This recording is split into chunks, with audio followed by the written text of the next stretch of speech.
Lisa Haven here, and I am here at Freedom Force International in Phoenix, Arizona, and look who I stumbled upon, but Lord Monckton. He's got lots of great information that I'm so totally stoked to share with you, and when I heard you were going to be here at this event, I thought I'm totally gonna go. So will you tell everyone who you are exactly for those who may not know? You are, ladies and gentlemen, in the presence of greatness, though in my case it's only inherited.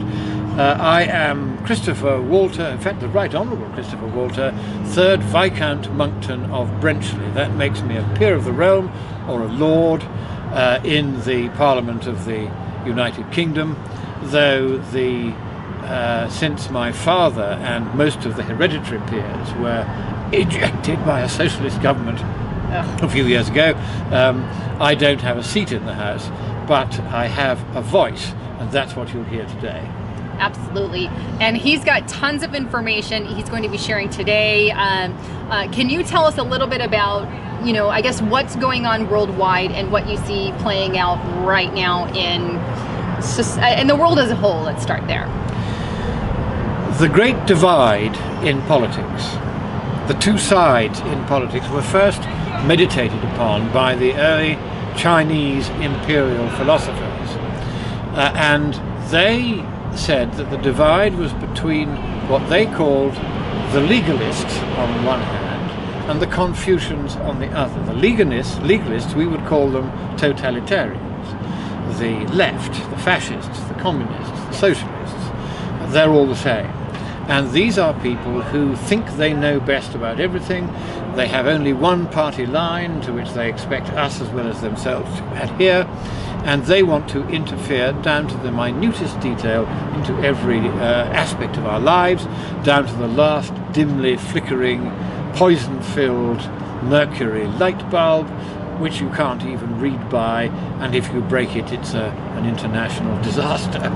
So they want to interfere in our households, in our homes, in our families, in the way we do things, in the way we work, the way we don't work, the way we play, everything we do. They want to control it. So that's the legalists, as the Chinese imperial philosophers used to call them, and we would call them the totalitarians or socialists or fascists or communists. That's that side. On the other side, there are the Confucians, and we would call them the libertarians, the live and let live brigade. People who are not anxious either to have their own lives interfered with or to interfere with the lives of other people. They want everyone just to be able to get on with their own thing without being told they can't and without being pushed around by the state. And that, said the Chinese philosophers, is the big divide in politics. And Confucius, if you've ever read his Analects, it's a very charming book, and he is an enlightened man who realizes that the centralizing tendency of the emperors and their propensity to interfere with enormous bureaucratic control was not only undesirable but unpleasant and uncivilized, and he conveys this without ever quite saying it, because if he had said it out loud then the emperor would have had him executed. So it all had to be done in code, but it's a very delightful book, and it was from Confucius's libertarian attitude that the notion of Confucianism or libertarianism grew. And so this is the great divide in politics, and remarkably, even though government is normally by instinct legalist, it wants to interfere. People who go into politics because they want to tell other people how they must live. Yes. And get rich doing it. That divide, suddenly the libertarians are beginning unexpectedly to prevail. It will only be a temporary advantage that we have, because government is instinctually about governing. It's about interfering in other people's lives. It is therefore, it has a propensity to be legalist.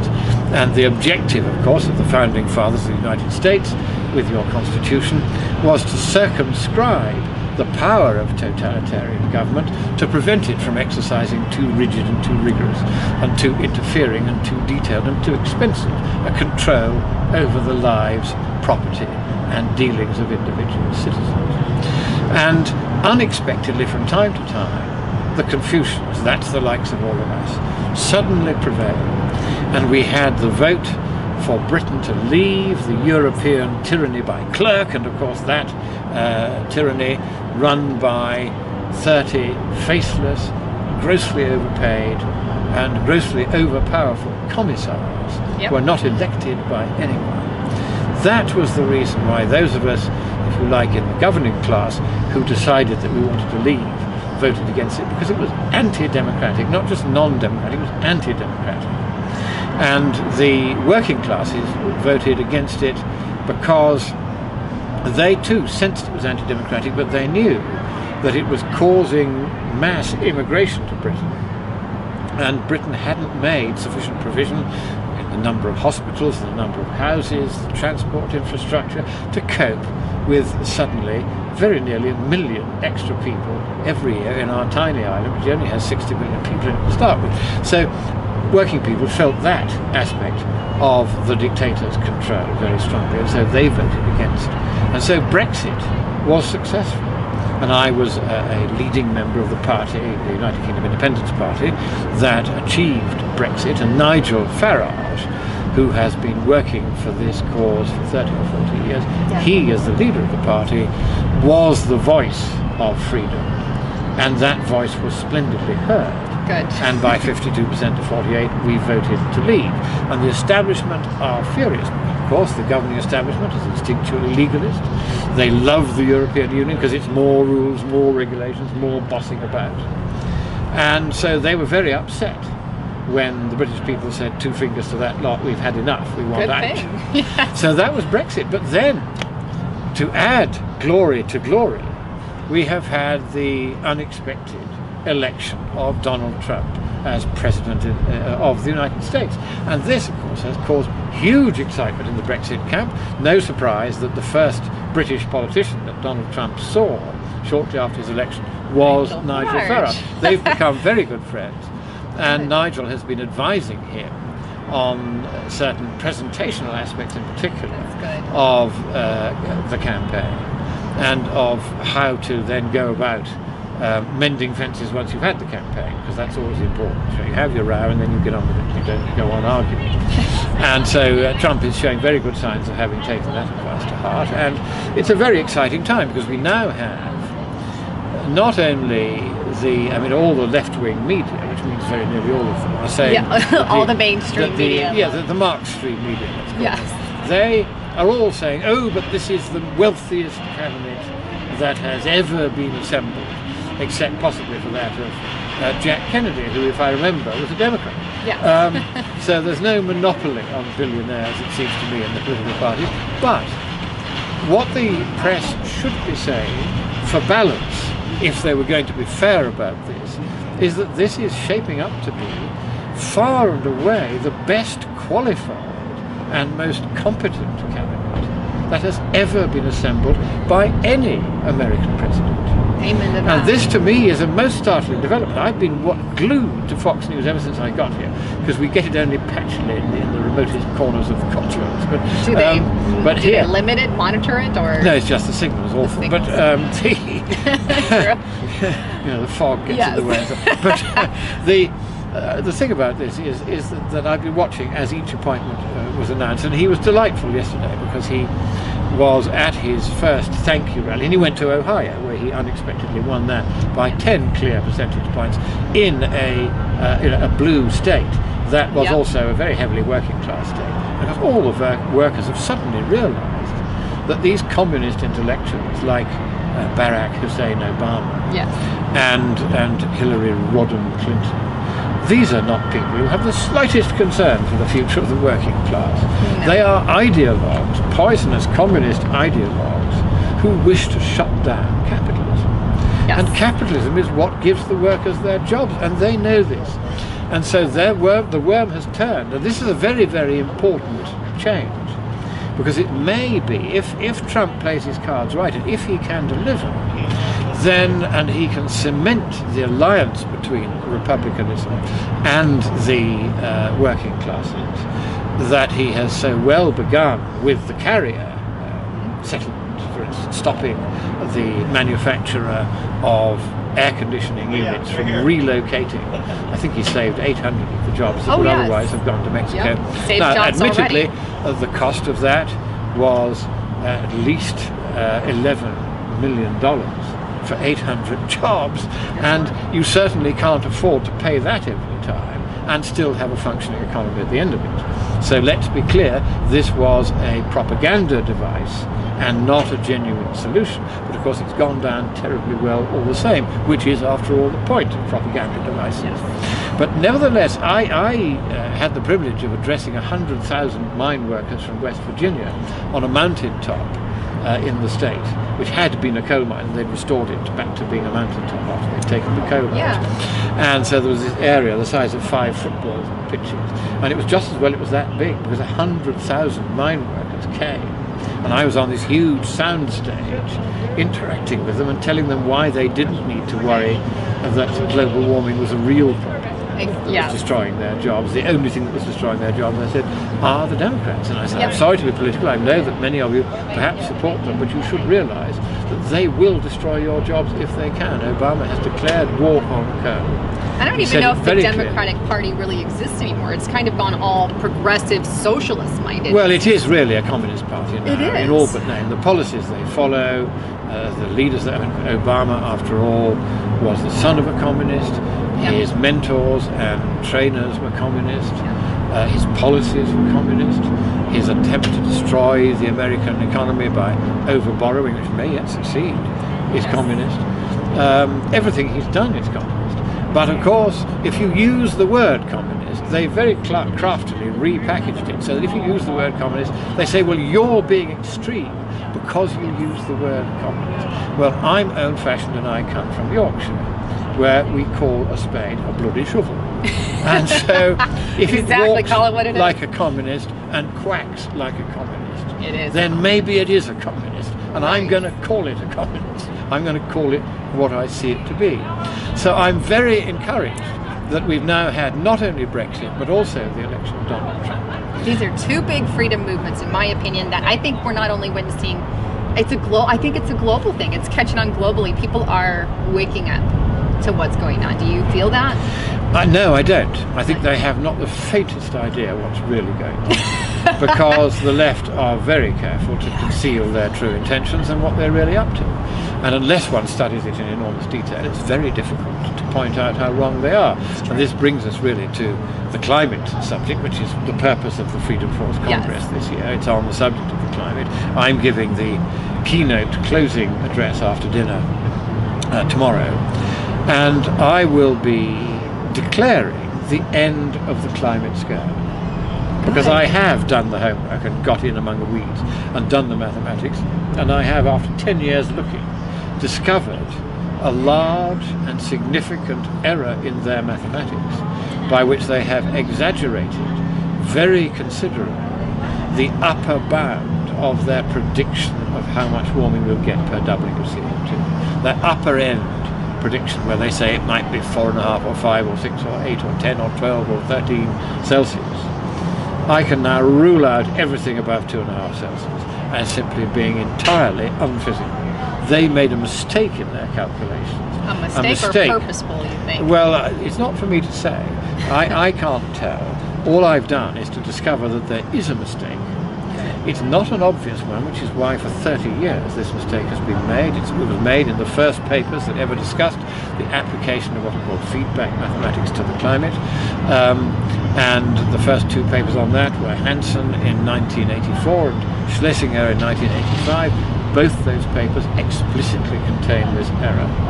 And all the key textbooks, Peixoto and Oort, for instance, and Curry, all these major textbooks on climate mathematics, they contain this error. And the documents of the Intergovernmental Panel on Climate Change contain this error. It's everywhere. And this error is the basis for this notion that we might be just about to pass a tipping point where everything becomes irreversible and the climate spirals away to an enormous heat and the sea level rises and doom and gloom.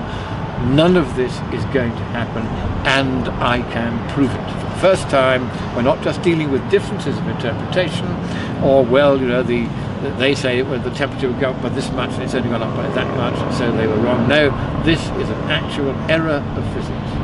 And it's a very exciting moment because it is. I haven't yet managed to get this error into the peer-reviewed journals, and until I do that, it won't really people won't really take it seriously.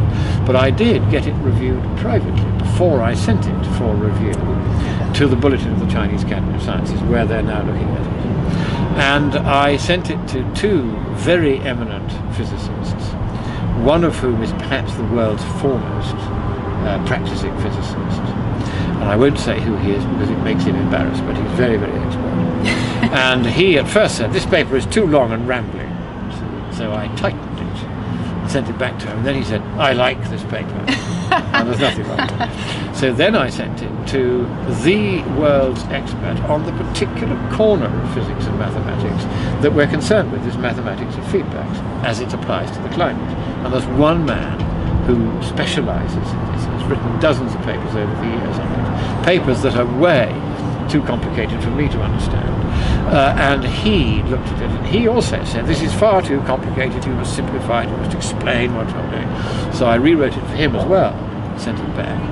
And then he said, I see what you've done. He said, I printed out the paper, I cut out your figure 2 and your figure 6, I put them side by side, now I can see what you're saying, and yes, he said, you're right. Good. He said, if they do it this way, they will get a wrong answer. It will be an exaggeration. So it's a mathematical formula. So it is a mathematical mistake, it's an error of physics, it's an actual mistake. It's not something that they can say, well, you know, you might argue it this way, you might argue it that way. It is an error. It's a frank error. It arose because the climate scientists of today, on the whole, not very good at mathematics, were unfamiliar with the conic sections. Now, the conic sections were known to the Egyptians and to the very, very early ancient Greeks. By the 7th century BC, they were incorporating parabolas, ellipses and hyperbolas, the 3 conic sections, into the design of the Doric temple. The Parthenon being a good example in the 5th century, but it was still using it as mathematics. And then in the 4th century, in about 340 BC, the mathematician Menachmus of Alopekonesos studied the conic sections and wrote a famous paper in which he was able to use the intersection of a rectangular hyperbola and a parabola to determine the solution to one of the longest standing problems in ancient mathematics, which is the problem of the duplication of the cube.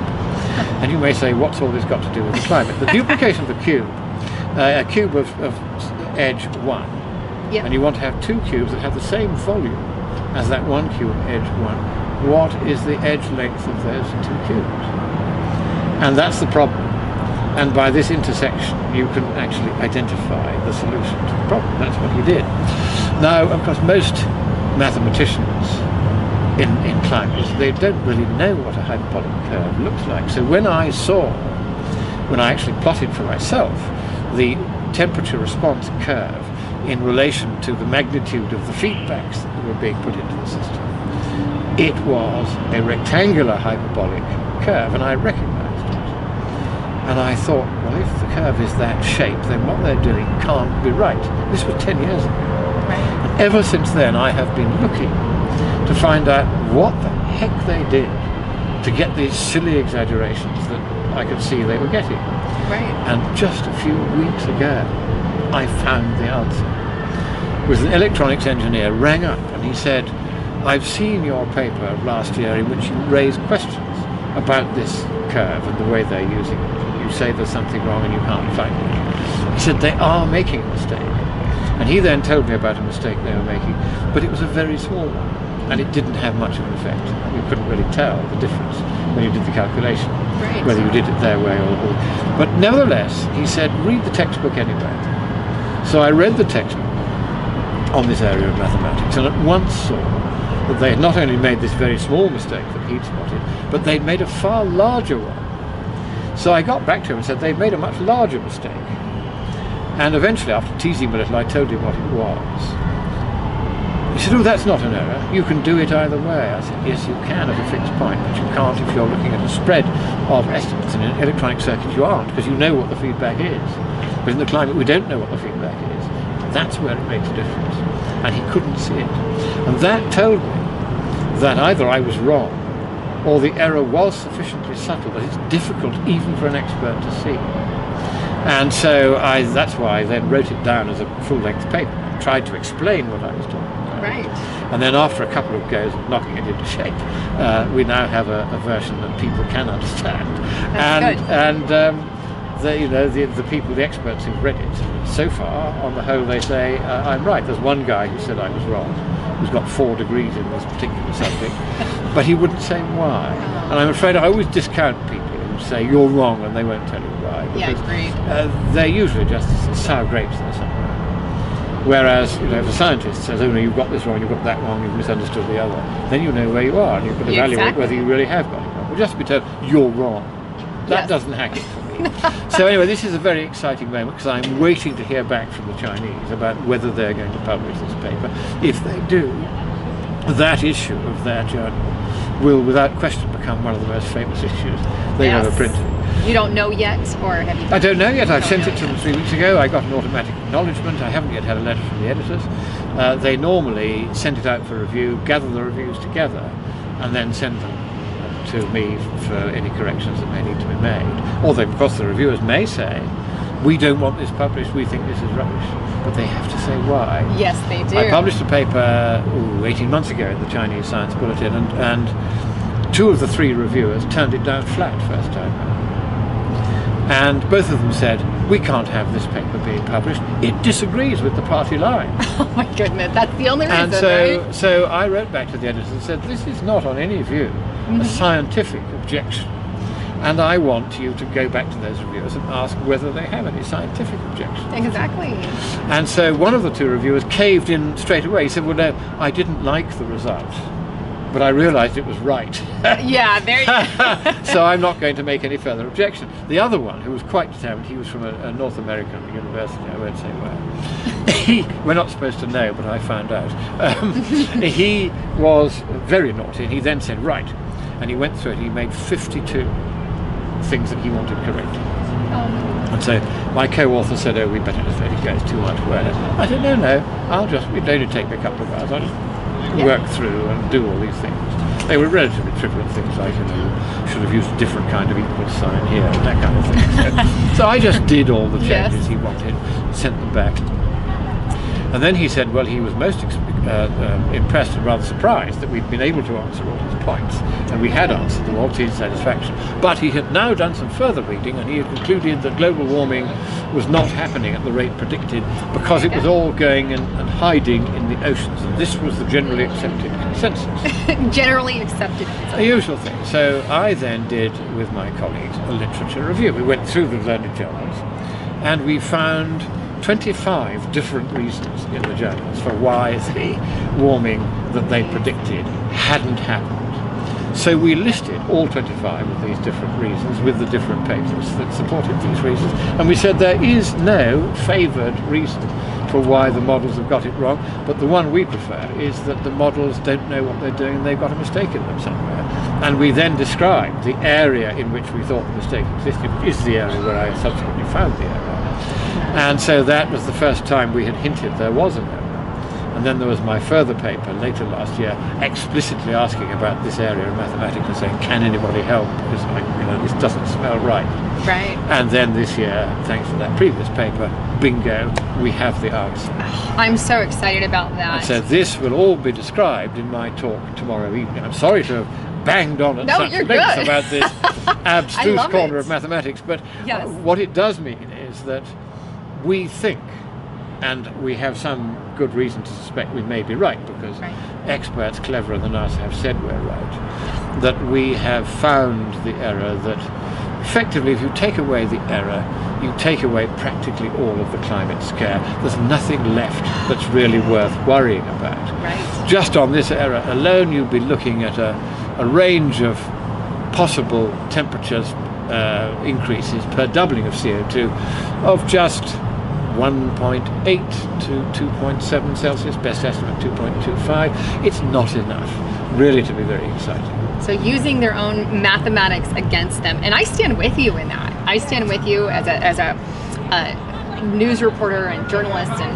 on that ground, because we all know it's a sham. It's global warming. They've been feeding this lie for so long in order to get their globalism. You see, politically, the difficulty is this: that if you point out to them that global warming, since they first made predictions in 1990, on the basis of what they said in the IPCC's first report, was substantial confidence that their models had captured all essential features of the climate. They made those predictions in 1990, and the rate of global warming since then has been less than half yes. of what they then predicted down, yes. with substantial confidence. I literally updated my 2 satellite data sets today because it's the beginning of the new month, and so we've now just this afternoon got the details from the previous month, and it is well below the rate of warming since 1990 is well below half of the central estimate that they then predicted, and is well below even the lowest estimate that they then predicted. So it isn't happening as they predicted, and that was one of the reasons why I thought they must be doing something wrong somewhere. And so I'm very glad that we've now found one of the things they're doing wrong, and it's probably the biggest of the things they're doing wrong, because once you take this one away, then there just isn't very much else left to worry about. You're then dealing with very small numbers, which, if you correct for further errors, they just become smaller still, until the whole thing completely vanishes. So it is the beginning of the end. How long it will take for the world to catch on and to realize it's been had, and that the people that had told us it was settled science didn't know whether it was settled science or not. And there's an interesting consideration, because the law of fraud says that if you're making money out of this, as of course a lot of these scientists are. Oh yes, that they're going to. And if you then say something with intent to deceive as well as intent to profit, it's a double intent you have to prove with fraud, then it's fraud. Now, what is an intent to deceive? It's very interesting. If they tell you that the science is settled and they know it isn't settled, well, of course, that's a deception. Yes. But what is interesting is that in law, as in morality, if they say the science is settled and they don't know whether it is settled or not, that is every bit as big and as serious a lie and a fraud. That's how it works. That is how. Because you're making the same claim. You're saying, we know the science is settled, when either you know it isn't, or you don't know whether it is or it isn't. It's the same lie. And the courts view it with just the same seriousness. And so all these environmentalist pressure groups that have been raising vast funds from innocent students, and droopy people who think they're doing favours to the environment when in fact they're subsidising communism. Yes. And that's how Patrick Moore, the founder of Greenpeace, puts it. He says, you give money to Greenpeace because you think you're favouring the environment. You're not. You're favouring the destruction of capitalism and the advance of world communism. If that's what you want, then you give them some money. But if you want to improve the environment, don't bother, because they don't do that anymore. And that's from the founder of Greenpeace. So we are now in a much stronger position to say to them, look, all of you environmental groups who have been going around saying the science is settled and raising money on the premise, then you were committing a fraud, because you didn't know whether the science was settled or not, and you said it was because it suited you and you were making a profit from it. That is fraud. And so Greenpeace and the Worldwide Fund for Nature and the Natural Resources Defence Council, all these huge environmental organisations with budgets larger than your average African country. These are the real crony capitalists that Obama has been favouring so much over the last 8 years. These people are all fraudsters. I call them out as fraudsters. Let them sue me if they dare. I'll put them in court, and let's see how well they get on in trying to understand the mathematical error that I have now identified in what they had said was the settled science. Well, we'll have to pray, because I know that that's like pray for you, because it's a battle. You're going to be, when it comes out and you put it all out there, I think you're going to get, you're going to get some people fighting back big time. Well, the point is, once the world knows they were wrong, they screwed up. Oh, yeah. Then this notion that there is a 97% consensus vanishes. Yeah. Because the 97% consensus was simply wrong. Yes. Now, of course, there wasn't actually a 97% consensus. The biggest lie, the direct lie, that I think has been told in this entire debate was told by some Nazis at the University of Queensland in Australia. Thoroughly nasty pieces of work. Wow. And the head Nazi, who actually used to go around wearing a Nazi uniform and has photographs of himself on the web wearing a Nazi uniform, very, very nasty left-wing piece of work. He published a paper in which he claimed to have reviewed 11,944 papers on climate change and related topics published in the learned journals of science over the 21 years 1991 to 2011. He published this paper in 2013, and he said that 97.1% of those papers had explicitly stated that most of the warming that's happened since about 1950, the last few decades anyway, was man-made. Now, after 3 weeks of trying, I managed to get hold of the data file in which they had listed and marked all 11,944 papers. They themselves had marked only 64 papers, which is 0.5% of the sample, as having explicitly said that recent warming was mostly man-made. Wow. And they simply reported this as 97.1%. And then they wrote subsequent papers referring back to that one, saying there is a 97.1% consensus that most of the warming that's happened since 1950 is man-made. And it's simply a lie. It is a fraud. And Queensland police, who were asked by citizens of Queensland to look at this, because he was very angry about it, they looked very carefully at what had been done by these people, these Nazis, and found that a deception, and quite a nasty one, had indeed been perpetrated. But for political reasons they were not willing to prosecute. Because the current administration, in the shape of Mr. Turnbull, who's the Prime Minister of Australia, who again very foolishly jumped onto the climate change bandwagon at one stage in his career, wouldn't allow them to prosecute. So a criminal offence has plainly been committed, but the Australians will not prosecute for it because the Prime Minister doesn't want them to. Amazing. It's a terrible interference in the way the investigation of these things should work, but that's how it is. And it's a very, very dirty game in which they're now so desperate that they will tell a lie as staggeringly big as that one. I mean, to go from 0.3% to 97.1%, and to say that the two numbers are the same. I mean, this is beyond extraordinary. It is beyond. It's a very, very serious deception, and a very influential one, because you still hear your average Mark Stream commentator on the climate saying, well, you know, the Trump regime is out of tune with 97% of scientists, and that figure comes from these Nazis who want to introduce, and they themselves dress up in Nazi uniforms. I'm not making it up. No. They're thoroughly nasty pieces of work. And one of them, I think, has now, in fact, come to the United States. The guy who wears the Nazi uniform. He better not try wearing it here. I don't think he'll get very far. He won't get far.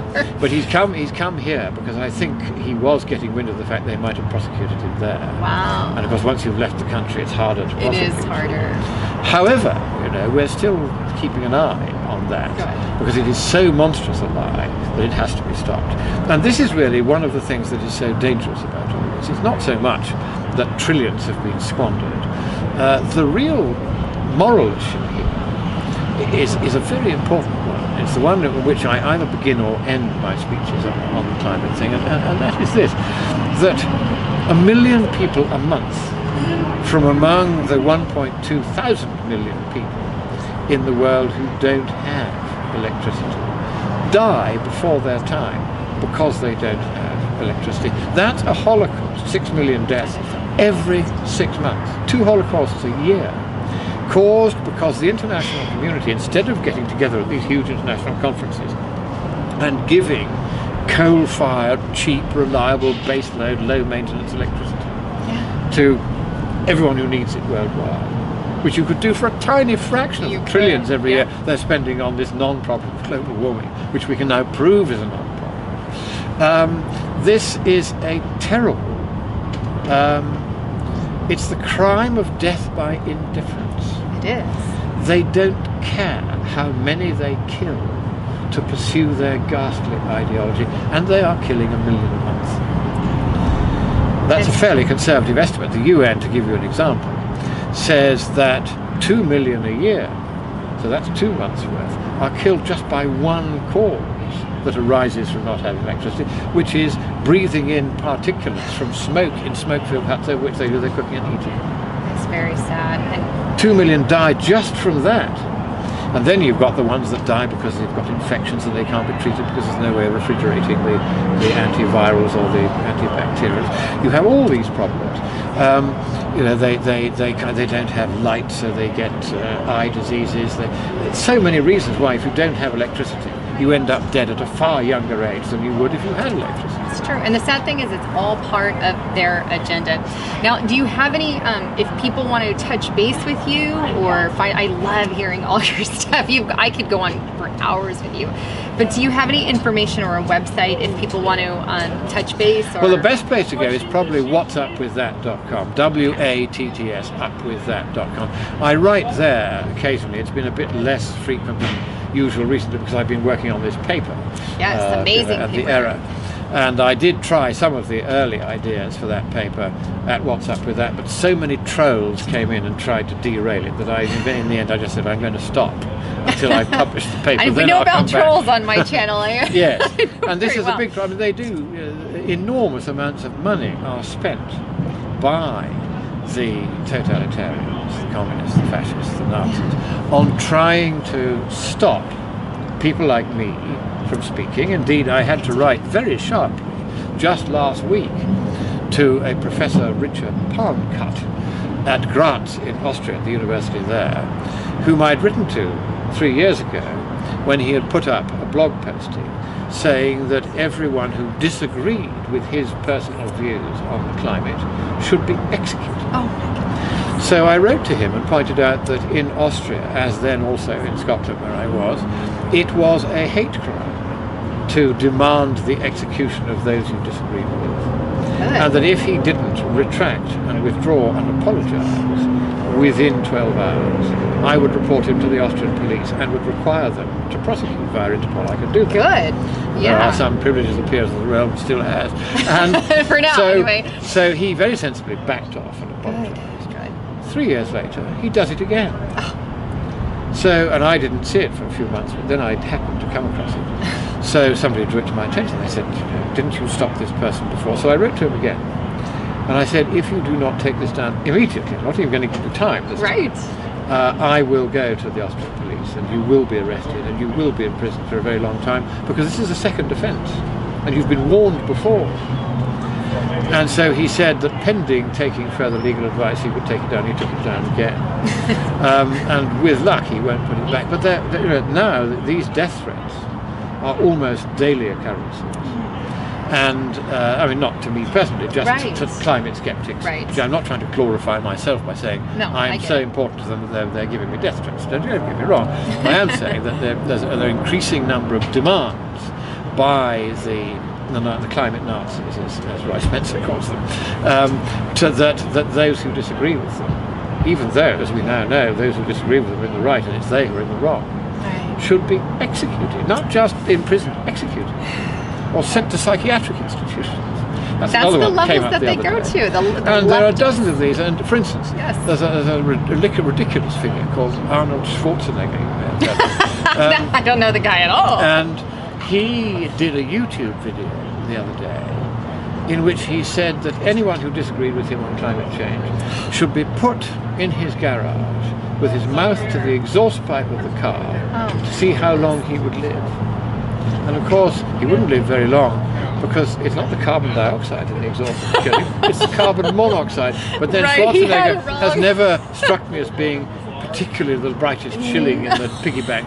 So I don't think he really understood this. But that kind of offensive, deliberately hate-provoking language is now illegal in some European countries, Austria being one of them. And I sometimes think, given how much of this is going on now, and how often we have these people saying this kind of thing. The danger is that it builds up and becomes eventually part of normal discourse. And that's when the killings start. Yes. And that's exactly what happened in Nazi Germany. They kept on trying it on and pushing the envelope and saying more and more outrageous things about their opponents. We will round you up, we will kill you, we will put you in gas chambers, we will this, that and the other. Everybody thought they were just joking or just being nasty. Oh. But they meant it, and what they were doing was getting people inured to this idea by constant repetition and seeing whether anyone would hit back. Nobody did. And eventually they just started doing it. And 6 million ended up dead from that one. And eventually 250 million as a result of all the wars that both the fascists and the communists caused in the 20th century.